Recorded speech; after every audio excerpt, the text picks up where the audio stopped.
Salut à tous et bienvenue à tous les Padawan développeurs, c'est NatFreeJS et aujourd'hui on va voir en détail les positions en CSS car il y a quelques notions importantes à connaître absolument. Pour commencer, la propriété position sert comme son nom l'indique à positionner un élément HTML sur une page via les propriétés top, left, right, bottom. Ces propriétés-là ne fonctionnent que avec la propriété position activée. Et également le Z-index. Le Z-index, ça permet de gérer l'avant-plan ou l'arrière-plan d'un élément par rapport à d'autres éléments. Mais attention aux erreurs de débutants. La position CSS est à réserver uniquement pour des cas précis et non de manière systématique. Sinon, ça va être le bazar total quand vous allez redimensionner la fenêtre de votre navigateur.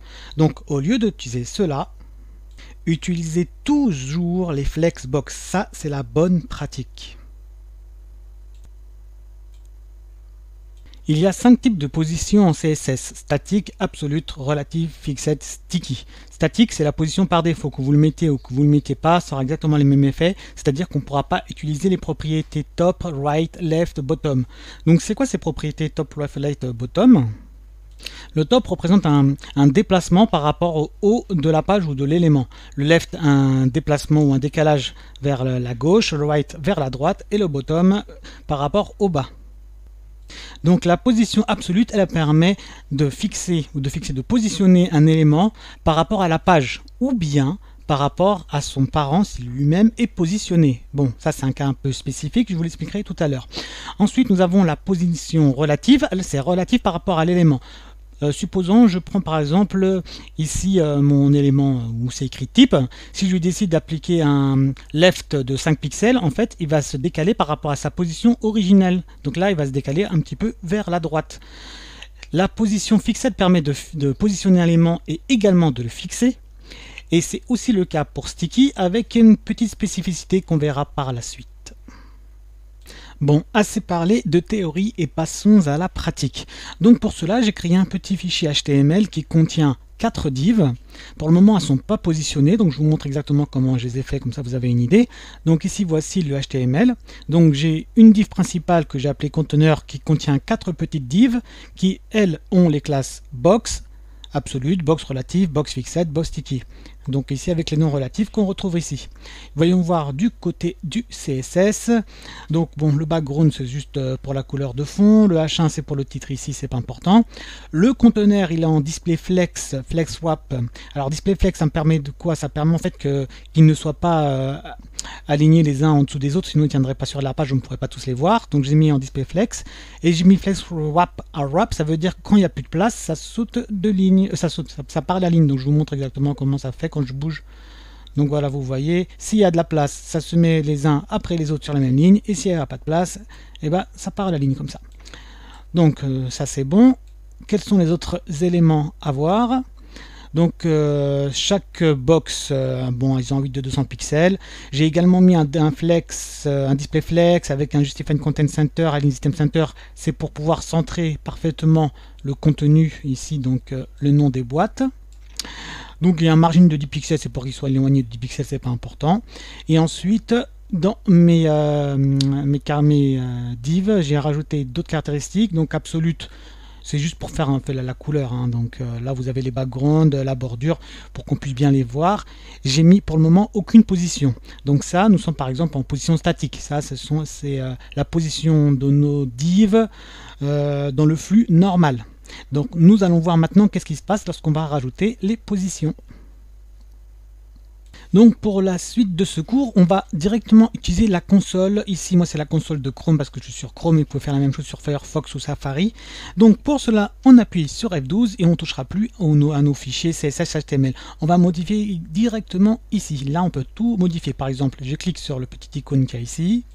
Je choisis par exemple ma div absolue. Donc là, allez, sélectionner et là je vois directement son CSS et ici je peux tout bouger.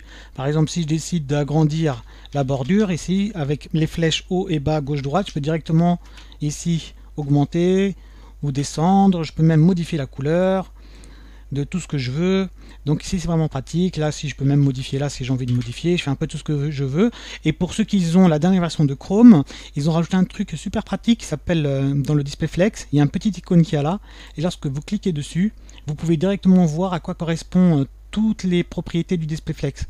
Donc vous voyez, flex direction, flex swap, hop, vous pouvez bouger un petit peu tout. Donc là, voilà, donc là ça bouge pas énormément parce que j'ai pas beaucoup d'éléments, hein, donc voilà. Donc on va directement rajouter et enlever nos propriétés directement ici dans la console de développement. Donc nous allons voir la position absolue, mais avant de commencer, on va voir si on peut vraiment positionner notre élément avec les propriétés top, left, ainsi de suite. Par exemple, si je mets un left à 0 pixels sans que j'ai mis une position, est-ce que ça fait quelque chose? On va pas mettre 0 pixels, on va mettre 100 pixels par exemple. Là vous voyez, il ne se passe rien du tout. Je peux monter ou descendre mes pixels, ça bouge pas du tout. Donc on voit bien que le left ou le top ou le right, ainsi de suite, ne fonctionne pas sans une position. Donc voyons avec une position absolue.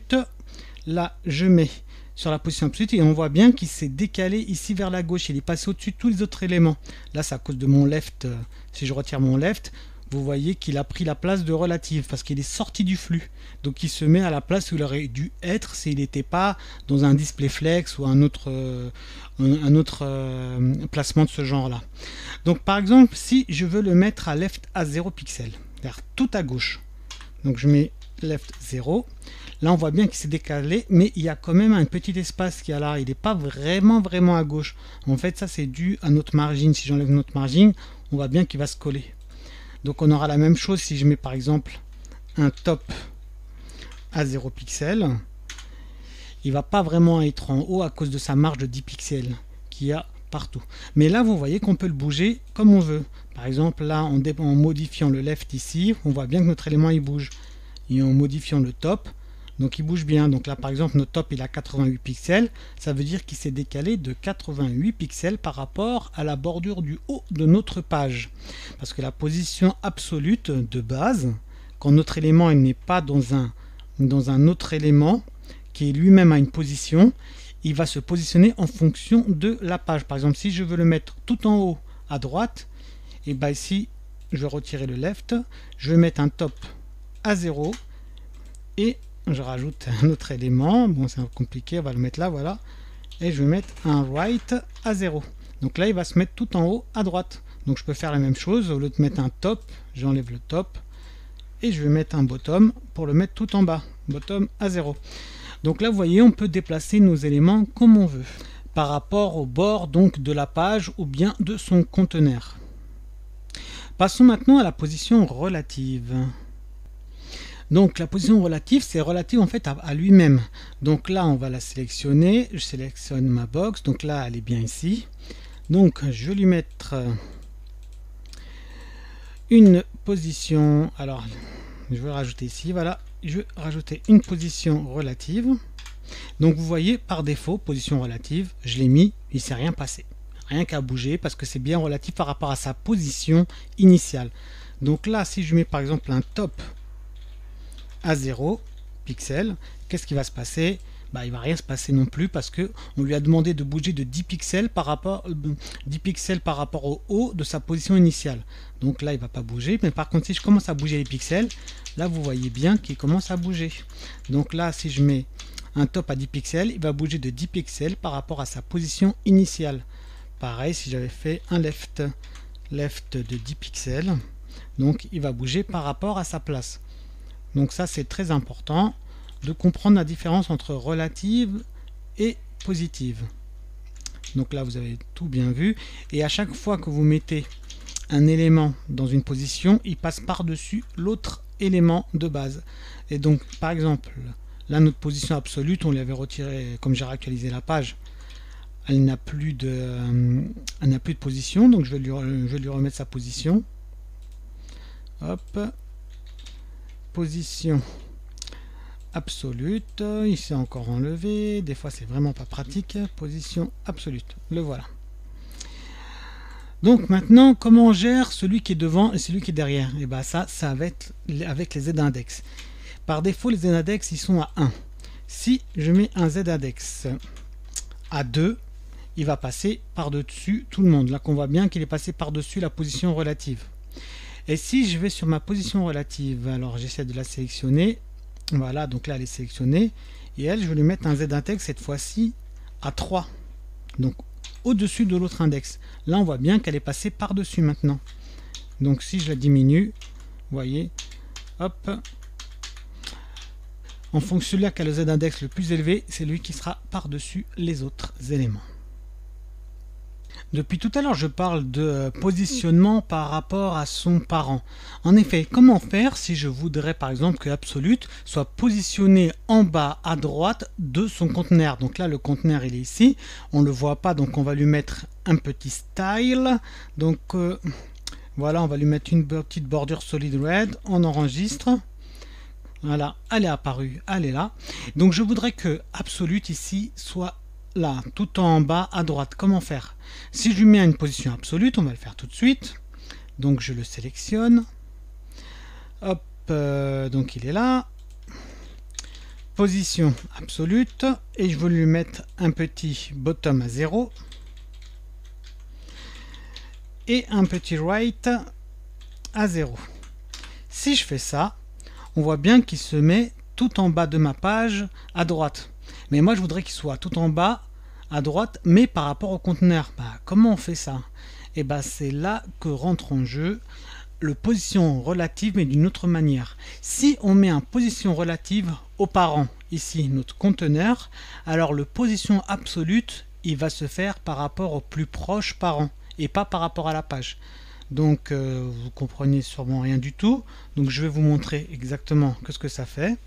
Donc là je retourne dans mon style CSS, je vais mettre une position relative. Hop, je l'ai écrit mieux que ça. Position relative, voilà, elle est là. J'enregistre. Pour ma position, vu que je lui ai pas mis de top, left, right, il bouge pas de sa place, il est en position relative. Par contre, ça va changer beaucoup de choses pour notre absolute qui est là. Donc je le sélectionne, il est là. Et lui, maintenant, je lui mets en position absolute. Et qu'est-ce qui va se passer maintenant si je lui mets un petit bottom à 0? Vous allez voir qu'il se met ici. Il ne s'est pas mis tout en bas de la page. Il s'est mis par rapport donc au conteneur. Donc pour qu'on voit un petit peu mieux, je vais lui mettre un petit right à 0. Et là, vous voyez bien maintenant où il est. Il est bien placé en bas à droite par rapport au conteneur et plus par rapport à la page. Pourquoi? Parce que son plus proche parent, ici c'est le conteneur, a déjà une position. Donc je la resélectionne. Donc et là mon conteneur a déjà une position. Si je la retire, il va remonter tous les parents jusqu'à trouver un parent qui est positionné. S'il n'y en a pas, il va prendre la page comme parent principal. Et donc il va se mettre en position absolue par rapport à cette page-là. Mais s'il trouve un parent qui a une position déjà relative d'activer, et cette fois-ci, il va se positionner par rapport à cette page. Donc ça c'est super important. On l'utilise la plupart du temps en position absolue et relative, on l'utilise dans ces cas-là. Nous avons un conteneur et on veut bouger un élément, pas par rapport à la page, mais par rapport à son conteneur. Voilà, j'espère que vous avez bien compris. Si vous n'avez pas compris, dites-le moi dans les commentaires. Voyons maintenant la position fixed. Alors comme son nom l'indique, c'est pour fixer un élément, c'est-à-dire qu'il ne bouge pas même s'il y a un scroll. Donc là pour le moment on ne peut pas scroller sur notre page parce qu'elle n'est pas assez grande. Donc ce qu'on va faire, on va l'agrandir. Donc on repart dans notre fichier index.html et là je vais lui mettre un petit paragraphe et dans ce paragraphe je vais mettre un petit lorem 1000. Alors lorem sur Visual Studio Code, ça permet de générer des phrases aléatoires et ici de 1000 mots. Donc ça va nous faire un grand truc là. Voilà, donc là j'ai généré une grande page. D'ailleurs, qu'est-ce que j'ai fait? Hop, elle est là, elle est tellement grande que mon logiciel a eu du mal à les afficher, donc on voit bien là c'est géant. Donc là j'ai un grand scroll gigantesque, je peux faire pas mal de trucs. Donc nous allons choisir notre fixed, il est ici, position, alors position fixed, et on va le dire, on va le fixer où? Généralement, on utilise position fixed pour fixer une navbar ou bien une barre de menu en bas. Donc supposons, moi je veux la mettre tout en haut, donc ça va être un top 0. Et je scroll. Donc on voit bien que mon fixed, il reste bien là où je vais demander, tout en haut à gauche. Bon, j'ai pas fixé à gauche, mais bon, normalement, pour plus de précision, on devrait le dire qu'il se met bien à gauche. Voilà. Donc là, on voit bien que notre fixed, il ne bouge pas et il est bien positionné en haut. Par contre, fixed, il a un petit inconvénient. c'est qu'il est directement par-dessus nos éléments. Et lorsqu'on a une navbar, c'est pas très pratique d'avoir la navbar qui recouvre par exemple notre premier titre qu'on voit là. Donc c'est pour ça qu'il y a un autre attribut qui s'appelle sticky, qui lui a deux particularités qu'on va voir tout de suite. Alors voyons voir maintenant sticky. Alors premièrement, sticky il va pas marcher comme ça. Là par exemple, si je sélectionne ma box, je vais lui mettre mon petit position, je vais choisir sticky, je vais mettre mon petit top à 0 et on va voir ce que ça fait. Donc là je bouge. Sticky normalement ça fonctionne comme fixed, mais avec un truc spécial. Et donc là comme vous voyez ça fonctionne pas du tout. Pourquoi? Parce qu'en fait mon sticky il est dans un conteneur.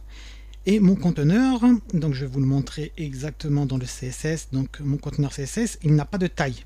Et pour que sticky il marche, soit il n'est pas dans un conteneur, donc il est tout seul directement sur la page, et si dans un conteneur, le conteneur doit avoir une taille, il doit avoir une height, parce qu'il a une petite particularité. Donc là on va lui mettre par exemple 600 pixels à notre conteneur, et vous allez voir qu'est-ce que ça fait sur notre sticky. Donc je remets mon sticky, on remet tous les trucs, position, hop, décidément, voilà, position sticky, on va lui mettre notre top à 0.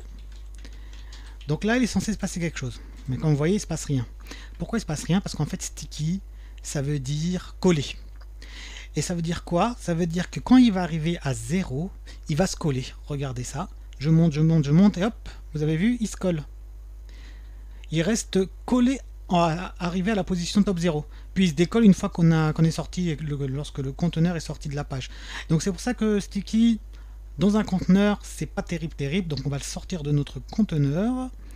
Donc on va faire ça tout de suite, on retourne dans notre index, notre classe sticky elle est là, je vais agrandir la page pour qu'on voit un petit peu mieux. Hop, mon sticky qui est là. Je vais appuyer sur la touche Alt, flèche du bas, ça me permet de bouger mon élément où je veux. Donc là je sors du conteneur. Hop, là il est sorti. On remet nos paramètres. Position sticky, top 0. Donc en fait ça veut dire quoi le top 0? Ça veut pas dire qu'il va bouger, mais ça veut dire que arrivé à top 0, tu restes collé à l'endroit où tu es. Donc là on va voir ce que ça fait. Il n'a pas fonctionné. Pourquoi donc? Position sticky, je l'ai bien écrit. En effet il est toujours dans le conteneur, donc je n'ai pas sauvegardé. Donc je sauvegarde. Hop, il est bien sorti du conteneur, donc on remet tout. Je remets ma position sticky, mon top 0, et voyons voir ce que ça a fait cette fois-ci. Et vous voyez, il reste bien collé tout en haut. Alors pourquoi il est préférable d'utiliser sticky que fixed lorsqu'on utilise une navbar? Je vais vous montrer exactement pourquoi. Alors pour vous montrer exactement l'exemple de différence entre fixed et sticky, j'ai recodé notre page internet. Alors j'ai rajouté une navbar en haut avec des liens, un titre et toujours mon lorem 1000. Donc je vous montre vite fait le code, hein. C'est pas le but de cette vidéo de vous montrer le code, mais au moins comme ça vous donne une idée comment j'ai fait. Donc j'ai fait une balise nav, dans cette balise nav j'ai une balise UL, dans cette UL j'ai 5 ELI et chaque ELI a une balise A pour les liens. Bon, j'ai pas mis de liens à l'intérieur, hein, c'est des liens vides. Ensuite avec le nom de mes balises. Et du côté du CSS, c'est pas compliqué. Donc j'ai ma balise nav, je lui ai mis un petit background blanc hein, que vous voyez ici, un petit border bottom pour faire cette petite démarcation ici. Je lui ai mis une hauteur de 40 pixels, une largeur de 100% pour que ça prenne toute la place. Ensuite, nous avons notre petit H1 qui est ici, qui est aligné et qui est blanc. Notre UL, j'ai enlevé les margines, les paddings, j'ai enlevé les petits points pour les listes, j'ai mis un display flex pour que tout soit bien écarté et centré comme il faut. Bref, voilà, ce sont des choses standards. Ce qui nous intéresse maintenant, c'est de voir si je veux que ma barre soit toujours fixée en haut lors du scroll. Je veux toujours qu'on voit mon menu de navigation. Donc le truc le plus simple à faire, c'est de mettre une position fixed. On va voir ce que ça fait. On réactive la console, donc en appuyant sur F12, ça sera plus simple pour travailler. Donc moi je veux que mon menu ici, il reste... Alors attendez, j'enlève ça. Je veux que mon menu reste en haut quand je scroll. Donc pour cela, je vais le choisir. Le plus simple, c'est de mettre une position fixed. Donc je choisis ma navbar, elle est ici. Donc on va lui mettre une position fixed. Je veux qu'elle reste fixée tout en haut, donc un petit top à 0 pixel. et on regarde qu'est-ce qui se passe. Comme vous voyez, j'ai une partie de mon titre qui est cachée. Étant donné que le position fixed fait sortir l'élément du flux, c'est-à-dire qu'il va passer par-dessus les autres éléments. Et donc maintenant, le problème c'est qu'il cache mon titre. Donc la solution, si je voulais passer par du SCSS, ça serait de choisir mon titre qui est ici et de lui mettre un margin. Alors un margin top pour qu'ils écalent par rapport au haut de la taille de ma navbar qui fait 50 pixels. Donc et là c'est réglé. Mais c'est pas vraiment pratique de rajouter comme ça des codes de ligne de CSS à chaque fois. On commence à mettre des margines à gauche, à droite. Et après on va s'embrouiller et on va avoir un mauvais résultat plus tard. Donc l'autre solution c'est de passer en fait par une position sticky. Vous allez voir pourquoi. Donc là je choisis ma navbar. Donc ma navbar, elle est ici. Et je vais changer ma position fixed. Et je vais la mettre cette fois-ci en sticky. Donc vous voyez, toujours avec un top à 0. Donc le sticky, vu qu'il est déjà à 0, bon, il va rester collé, donc ça, il n'y a pas de problème. Mais l'avantage, c'est que vous voyez, mon titre, cette fois-ci, il n'est plus caché. Parce que la différence avec le sticky et le fixed, c'est que le sticky pousse les éléments. Il prend sa place, il ne sort pas du flux. Il ne va pas passer par-dessus un autre élément.